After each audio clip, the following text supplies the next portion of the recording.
Good morning, and welcome back to our journey through the Gospel of John.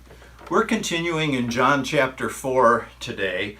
We've been here for a few weeks, and let me encourage you that if you're just picking this up or looking at this for the first time, please go back 4, 5, 6 weeks and look at those classes before you try to jump in here in the middle of John chapter 4, because we have laid a lot of the foundation for where we find ourselves in the text today. And of course, John chapter 4, the first large section of the chapter, deals with the encounter between Jesus and a Samaritan woman who meets him at Jacob's well in Samaria. And we are down now in verse 19, and without going back through all of the past discussions that we've had, just let me say that we have laid the foundation by establishing the reasons that so much animosity existed between the Jews and the Samaritan. And a lot of those are religious, but they're also national and just simply historical differences between these peoples. And they have different ideas, different practices, and they have come to not particularly care for one another over the centuries. And so this woman at the well, starting in verse 19, brings up to Jesus the question of the day. And since they're standing literally at Jacob's well, they're on the shoulder of Mount Gerizim. This is the place where the Samaritans have worshiped, in contrast to the Jewish people who have focused their worship on Jerusalem, in the temple where the presence of God was. And so the woman asks of Jesus this question in verse 19 of John chapter 4. She says, "Sir, I can see that you are a prophet." And she goes on to say, "Our fathers worshipped on this mountain, but you Jews claim that the place where we must worship is in Jerusalem." And so she brings up to him that very question. Why are we so different? Who's right? Okay? And Jesus answers her with a text that most of us have some familiarity with. Jesus says, "Believe me, woman, a time is coming when you will worship the Father neither on this mountain nor in Jerusalem. You Samaritans worship what you do not know. We worship what we do know, for salvation is from the Jews. Yet a time is coming, and has now come, when the true worshipers will worship the Father in spirit and truth, for they are the kind of worshipers the Father seeks. God is spirit, and his worshipers must worship in spirit and in truth." And there we have that phrase that we've so often heard, used, and I'm afraid sometimes misused. The idea that our worship, our service to God, needs to be in spirit and in truth. And we began last week talking about what that can mean. And there's not just a simple formula here. We shared last week that I was brought up in a time when, very simply put, the idea of worshiping in spirit and truth in the group that I was with essentially meant the same thing, or was thought to mean the same thing. I always questioned that, because it doesn't make any sense to me that Jesus would be redundant here. But under that format, the worshiping in spirit was worshiping according to the rules that God's Spirit had laid down. Worshiping according to truth under that format was worshiping in line with worship that is in line with the truths that have been revealed through God's Spirit. So essentially, according to that approach, Jesus was saying the same thing twice. And I've always thought, even from my young age, that that probably had some weaknesses in its definitions. Last week we spent our time talking about this second idea, though, and this one certainly has a lot of validity. In many ways, we can capture what it means to worship in spirit and in truth by equating spirit worship with the worship of our hearts, and worship and equating truthful worship with the worship of our heads, of our minds, okay? And we talked about the fact that these these qualities, worshiping in spirit and in truth, derive from the fact that God the Father is spirit and he is truth. Okay? And when we say that, we're saying that God is not just a bunch of rules. God also is a God of great love, of great compassion, of great patience. Okay? And those are not necessarily things that correlate with an understanding of God that is driven only by rules and judgment. Okay? But God is spirit. And we spent a lot of time last week talking about that fact. We talked about the fact that the word spirit itself means life. And so worship is to be full of life.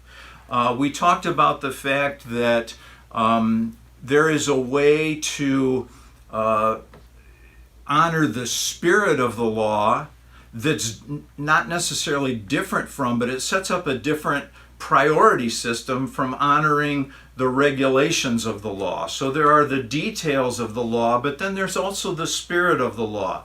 And Jesus, and we talked about in Matthew 23, he was critical of the first century Jews and their leaders because of the fact that they paid attention only to the minutia of the law and they missed the greater matters, the weightier matters of the law. I had a friend who used to refer to this, the mistakes of the first century Pharisees and many in today's religious world as what he called flat theology. And flat theology is just talking and saying that everything is of absolutely equal weight. Well, Jesus didn't teach that. You remember he said there is a greatest commandment. The greatest commandment is to love God, and the second, which is like unto it, is to love your neighbor as yourself. There are some rules that override others. And then he, in the passage that we talked about last week, from Matthew chapter 23, he says, you worry about tithing and giving a tenth of the most minute substances, even your spices, but you don't worry about the weighty matters of the law. And Jesus uses that term intentionally, the weighty matters like love and mercy and justice. And those are the things that the law was intended to promote. That was the intent of the law. And so the spirit of the law is seeing through the law to find what the intention is behind the law. And that was something that was lacking in first century Judaism. But on the other hand, truthful worship is worship that derives from the truth about God and understanding exactly who the reality of God is. And that's something that has always been hard for people because since the ancient of times, we have, as humans, we have always wanted to create our own gods, create our own idols, self-determine for ourselves what direction we want to go, how we want to worship.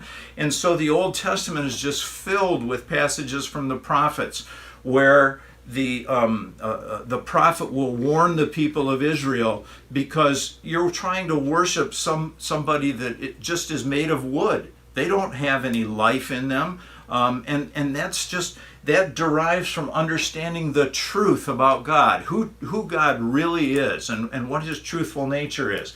And so worshiping in spirit and in truth, at least on this line, includes worshiping with our hearts, but also worshiping with our heads. And we talked, the last thing we did last week was we looked at the verse in 1 Corinthians chapter 14 and verse 15, where Paul backs this up and he says, I will pray with the Spirit and I will pray with the understanding, the Spirit and the understanding, and I will sing with the Spirit and I will sing with the understanding. And this needs to apply not just to that type of worship, it needs to apply to all of the service we render to God. It needs to be with our hearts, and it needs to be that which is real and acceptable in the eyes of a holy God. Okay, so I think that gets us to where we are today. Last week I left you a teaser here, and we will get to that, but we're going to take a bit of a tangent briefly here, because I want us to ask a question that's important given where this woman and Jesus are at in the conversation, and also where they're at physically, geographically. Remember, we've said that she's raising the question about the Jews and the Samaritans. And so how does Jesus answer, how does his answer solve the dilemma between the Jews and the Samaritans? Well, first of all, his answer when he says you need to worship in spirit and truth, he has just told the woman in verse 22, you Samaritans worship what you do not know. Okay, the Samaritans had missed the boat with their heads. They were making up things that they wanted to be truthful about God, but they weren't. And the fact was, God had ordained that the center of worship be moved from Samaria down to Jerusalem in the days of David and Solomon. And so he tells the Samaritans, Jesus tells this Samaritan woman, you've missed the boat in terms of where you are to worship. Okay? So the Samaritans were guilty of failing to worship in truth. But the point I want to make today is that also Jesus is not letting the Judeans, the first century Jews, he's not letting them off the hook either. Because think about what first century Jewish worship was like. And we've talked about this a little bit already. What did it look like? Well, it looked like details. It looked like minutia. It looked like you needed a legal scholar to figure out what you were supposed to do in terms of worship. Its emphasis was on actions instead of the motives and the reasons behind those actions. And very much the focus of Judaism in the first century was upon the details of the law and the letter of the law rather than the spirit of the law. The Jews had lost the sense of what it meant to worship with their spirit. If you read through the Old Testament, there are certain places where you're overwhelmed by how the Jews celebrated the presence of God in their nation and in their temple. And particularly, you could see this, and I'm not going to read it, but if you have the time, please take a look at 2 Chronicles chapters 6 and 7 at the dedication of the temple and read how that went down. Read about Solomon's prayer that he offers to God, about what his hopes are and his dreams are for that temple, and for it to be literally a celebration of God's presence in the nation, and for all the nations to come together to the temple. It's a marvelous, marvelous read. And then you can go on and you can read in the Psalms about King David and how David's worship was in large part a celebration of the presence of God in his life. And that was the big picture. That was the spirit behind Jewish worship. But by the first century, that's all virtually disappeared. It's all become a liturgy that they simply repeat, and it's all about following the rules. And they have lost the heart of worship. So in summary, what Jesus is saying to this woman when he says you need to be worshiping, or true believers need to worship in spirit and truth, he's indicting both the Samaritans, because they'd missed the boat in terms of the facts of how they were to worship, the truth of worship, what God truly is and what he truly expects. But the Jews had lost the sense of spiritual worship. They were focused so much on the laws and the rules that they failed to recognize and celebrate the presence of God. And so this emphasizes what Jesus is saying to this woman, emphasizes neither group's got it all right. And as I mentioned last week, that's what I was talking about when I said that would be a question for me if I had an audience with Jesus, would be what about all these different groups that think they're worshiping God?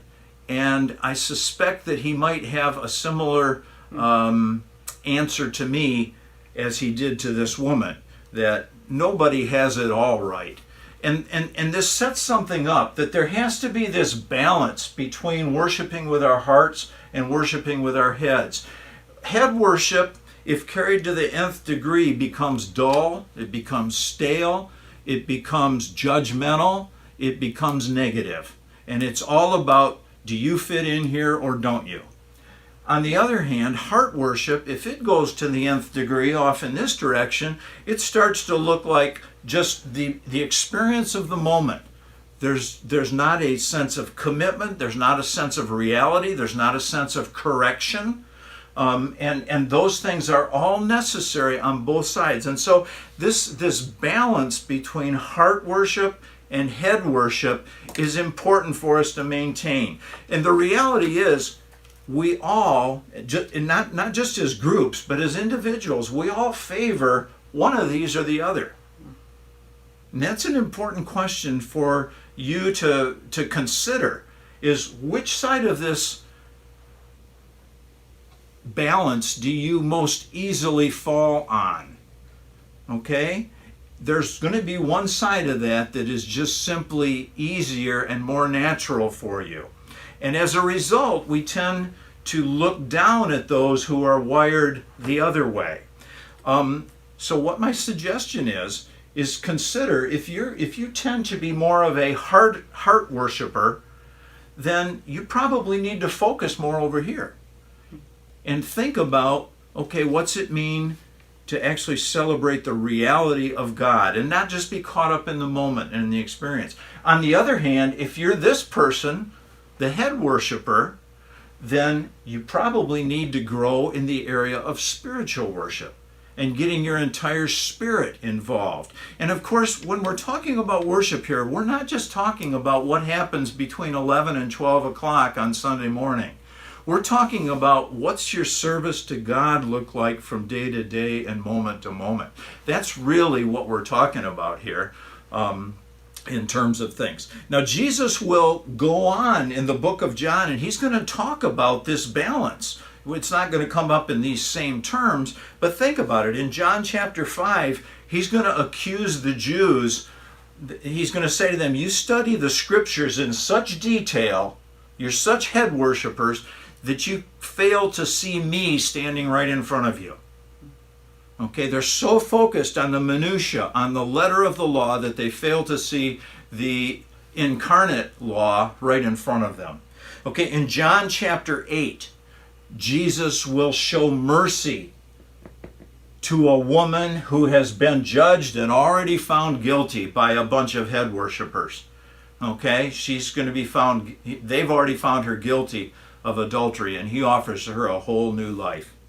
In John chapter 13, Jesus is going to demonstrate his love by acting like the most menial of servants as he washes his disciples' feet. That was not something that a Jewish rabbi would do. And so serving God, as we see in this gospel, is not just a matter of doing what is right. It's also getting our hearts, our desires, our dreams, our ambitions, our energy aligned with his purpose. And those two things have to be brought into balance. Okay, now we will move forward, having talked probably too much about how spiritual worship and truthful worship relate to heart worship and head worship. And now I want to talk with you a little bit about another way to frame this idea. When we talked about heart and head worship, we got those ideas from who God is and looking at his nature. Okay? But in a different sense, we now need to take a look at the nature of the worshiper. And what does it mean for the worshiper to be both spiritual and truthful? And the reason I think this is valid, and this is something that's generally not talked about in this text, but the reason that it is valid is because look carefully at verse 23. This is again in John chapter 4. And Jesus says, a time is coming and has now come when the true worshipers. You see that he uses the same root word there that he will go on to say. He says the true worshipers will worship the Father in spirit and truth. But the first time he uses that word true, it's not talking about God, it's talking about the true worshiper. Okay? And so this is about the worshiper also. And so what does it mean for the worshiper to engage their spirit and them to be truthful? Well, we must engage our spirit. We've already talked about that to some extent. Our worship, our service to God is not just checking a box. It's not just superficial words and actions. Both Isaiah 29:13 and Matthew 15:8 say, "These people honor me with their lips, but their hearts are far from me." That's what's missing from a worshiper who is not worshiping in using his spirit, okay? And so that correlates with me worshiping to the depth of my being, to my very core, to my innermost beliefs, motives, motivations, desires. It's the depth of who I am. And so worship, in this sense, worshiping in spirit from the worshiper's perspective is asking myself the question, am I worshiping because that's really what my deepest desire is? Is that coming from deep within me? And that's where the question is answered. But it also, Jesus says, you have to worship in truth. And what does it mean for a worshiper to worship in truth? Well, remember, I asked you to remember this a couple weeks ago, earlier in the conversation when Jesus practiced the sandwich technique for this woman.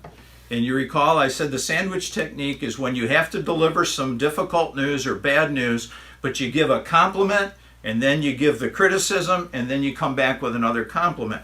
And this happened back in verses 17 and 18 when the woman said, "I have no husband." And Jesus said to her, "You're right when you say you have no husband." He complimented her for her truthfulness. The fact is you've had 5 husbands, and the man you have now is not your husband. Okay, there's the compliment, there's the tough part, the judgmental statement, the bad news, and then he goes on to say what you have just said is quite true. So he compliments this woman for her truthfulness. And truthfulness is all about our integrity. The truthfulness of the worshiper is simply saying, are you really who you claim to be? And the claims that you make on Sunday morning at 10 to 11 o'clock, are those claims the same that somebody would see who's watching you at work, watching you at school, watching you at home with the kids, with your spouse? Are you sharing those same desires? Are you sharing those same actions? Are you the same person? Are you truthful about your character? Okay? My life must be consistent all the way across the board. And so in this sense, the breadth of my life is all about my personal integrity. Because if I don't have that, I'm lying to God and I'm lying to myself. And so from this perspective, we can see that spiritual worship and truthful worship, when we turn and look at ourselves, it means worshiping from the depth of my being, but also across the entirety of my life, the breadth of my life. Okay? And so those are some ideas that are pertinent when we talk about the concept that Jesus is discussing here, the importance of worshiping both spiritually and truthfully. In summary, we need to worship with our hearts and with our heads in a balance, because that is the nature of God. And if He's spirit and He's truth, we have to be a reflection of that same type of spiritual truth. On the other hand, as we look at ourselves, we have to be critical of my spirit, and we have to be critical of my truth, my truthfulness, my consistency, my integrity. And those are all parts of worshiping in spirit and in truth. So I hope that's helpful to you. I want to go on one more fact here, to one more idea before we move further in the text. And what I would like to do is just simply ask a question. How did this woman get to the point she was at with regards to her religious practice and her religious beliefs, do you think? Well, her entire upbringing had talked about these things that she thought were right and truthful, including the fact that Samaritan worship was legitimate. But it wasn't. How did she get to that point? Even the text, we talked about this a few weeks ago, the text of Deuteronomy had changed in the Samaritan religious history. It had changed, and they had shifted, where in Deuteronomy Moses is told to worship on Mount Ebal, which is across the valley from Gerizim. The Samaritans had changed that to Mount Gerizim. Okay? So they had this history, and the woman was fully convinced that, in all likelihood, that her people were right. Who could she believe? Who could she trust? Who did she believe? Who did she trust? Okay, those are important questions for us. Who will I trust in today's world? How does one listen to spiritual teaching and instruction? Do we just simply agree with that which we already know or think we know? Are we gullible? Can somebody with a good story convince us, whether or not it's based on any facts or evidence? How do you react to something when it sounds different? Do you just turn it off? Or do you figure out why it's different, and if it really is different? This Samaritan woman knew what she believed and what she'd been taught, but it was completely wrong. So we should learn from this that it is simply not enough to know what you believe. You must also understand, I must also understand why I believe what I believe. And there is only one infallible source of that information, right here. That is the only infallible source that has revealed who God is, what His expectations are, and what our future looks like. That is the only place where we can learn it. Can you defend your beliefs? Can you defend your practices? And by defending it, I mean defend it with a reliable source. Not just simply rehashing what our families have been doing for years, decades, or maybe even centuries. Okay? That's where this woman was. She was in a place where she was just simply carrying on what had become the norm. Consider how your children and grandchildren are acquiring their faith. Well, first of all, are they acquiring faith? And if not, how can you help in that? Are they being merely exposed to a collection of stories and ideas? Or are they being taught why those ideas are truthful and spiritual based upon what has been revealed to us? An answer to a spiritual question is nothing more than an opinion, unless it has both a scriptural backing a scriptural defense, and that scripture is being read and understood in its proper context. Okay? That is the only way that faith can be honestly and intellectually honestly defended. In today's world, think about it. We're being told that there is no absolute truth, that everybody's opinion is of equal weight. That is not spiritual, scriptural, or truthful. And it is our responsibility to know the difference. Think about what it meant for this woman to ask the question she did of Jesus. Remember, she asked him, "Who's right here?" That had to be a tough question to ask, because in asking that question, that her question was in opposition to everything she owned as a Samaritan. Okay?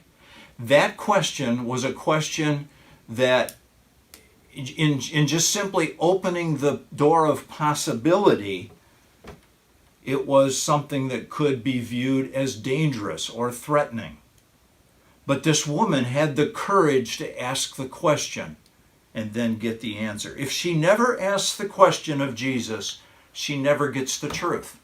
And she's stuck in her mistaken belief. And she's stuck there for good. I will tell you that my spiritual growth path and trajectory has been like that. There are times when questioning something has led to tremendous growth in my walk. The question never creates a problem for me. It's all about what do you do with that question. Because if you're honest about it, asking the question leads to what? It leads to finding the answer to that question. And finding the answer to that question can be found here. It can be found in spiritual people who can enlighten you with their understanding of Scripture and the character of God. And at the end of the day, there are two possibilities that will happen if I ask this question that threatens what I already believe. But if I ask that question, I'm going to end up in one of two places. I'm either going to end up in a place with a new understanding and a new enlightenment of what I now hold to be true and honest and spiritual, or I'm going to be more convicted than ever of what I originally believed. That's where I'm going to end up, is one of those two places, and those two places are both good places to be in. So let me encourage you. The problem is not in asking the question. The problem is failing to consider the answers or the answer. That is where the problem and the challenge lies. Okay, that will do it for this week. Again, I thank you for your participation with us. We are on quite a journey here. Next week, we will actually arrive finally at the climax of this discussion at the well in John chapter 4. And that will be in verses 25 and 26. We have often, as I said a few weeks back, we have gotten the cart before the horse, and we have thought that worshiping in spirit and truth was the climax of the conversation, but it's not. There's more to come, and we're actually going to get the high point next week. So, once again, as always, don't forget, God is good all the time, and I look forward to seeing you next week.